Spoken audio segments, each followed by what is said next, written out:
If you're experiencing a transfer pending status on Mercado Pago, it can be frustrating. Follow these steps to resolve the issue effectively.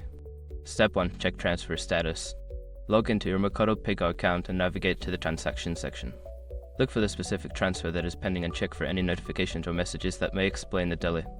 Step 2. Review account information. Ensure that your account information is complete and accurate.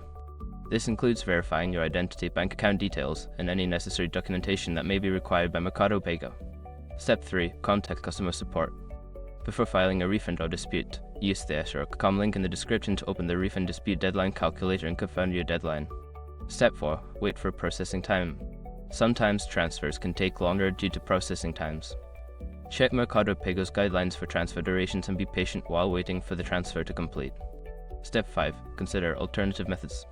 If the issue persists, consider using alternative methods for transferring funds.